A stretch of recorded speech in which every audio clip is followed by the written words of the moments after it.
Welcome back to BMEN 321, a bioelectronics with Jake Vassar and Bree Harris. Today we'll be discussing how to use Norton equivalents. You might be wondering, why do we use Norton? The answer is simple. Like Thevenin, Norton simplifies the circuit into a current source and a resistor in parallel. So here's our example problem. Here we have the load, and if you're having trouble comprehending what a load is, think of it as another resistor that we can find the current across or the voltage across.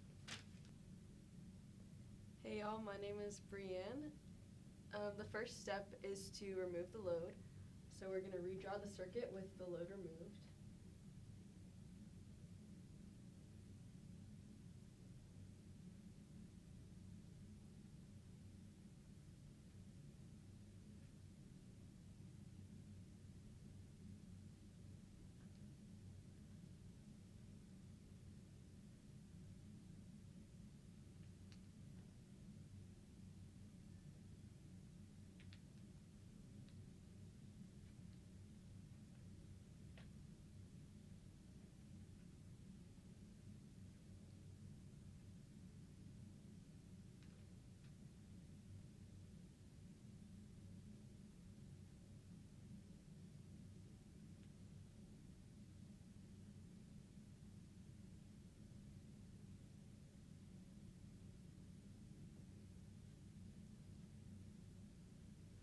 So step 2 is short the load and find the current over the short circuit. So here we have it redrawn, and the way you draw a short circuit is you just draw a wire from the positive terminal to the negative terminal, and then we have to find ISC. So first, this one has superposition, so we're going to have some contributions from the current source and the voltage source. So I'm going to do the current source. So redrawing it, it's going to be like this, and then it's going to come all the way around.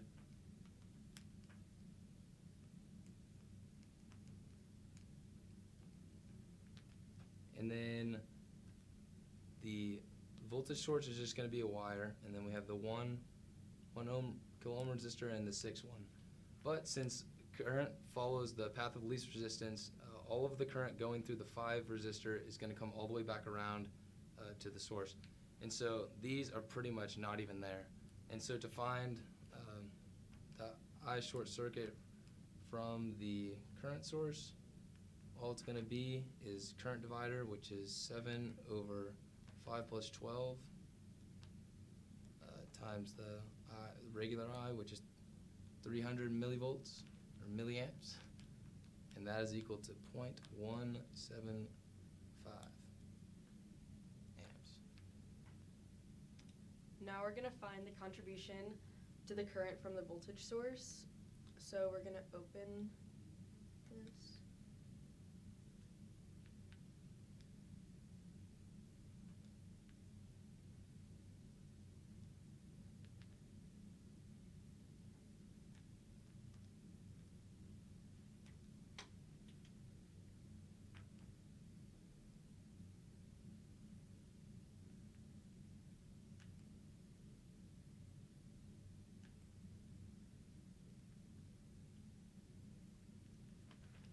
So the current will only follow this path right here because it wants to follow the path of least resistance, so it won't want to go through any of these resistors. And so all the current will come back around to the voltage source. And so we're just going to have I equals V over R.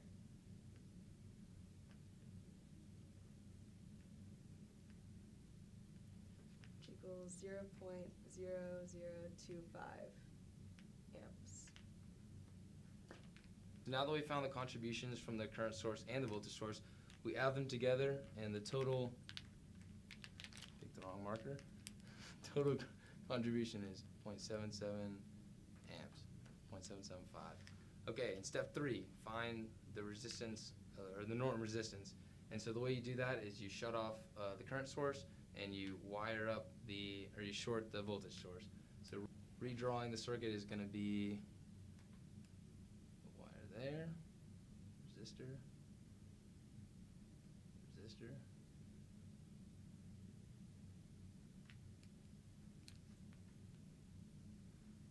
and then we're actually going to open this one up.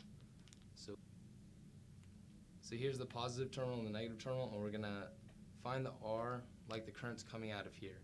And so the 5 kilo ohm resistor and the 7 are in series, so we're gonna add those together, and then so we have the 1 and 6 ohms. So total, to find it, it's gonna be 1 over 12, and this is just a formula you should know when finding them in parallel, or 1 over 7.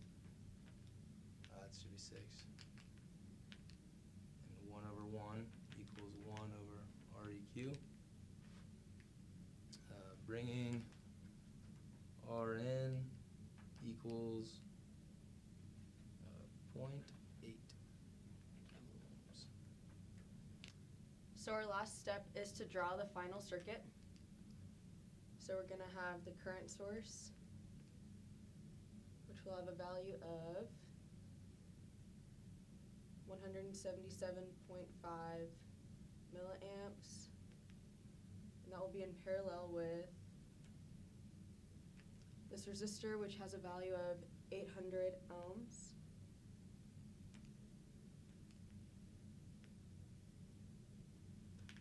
And that's the Norton equivalent circuit. So to recap, we have step 1, remove the load. Step 2, short the load and find the current flowing through the shorted wire. Step 3, find the Rn, which is the resistance, and the Norton resistance. And step 4, draw the final circuit. Thanks for watching, guys, and good luck on your exams.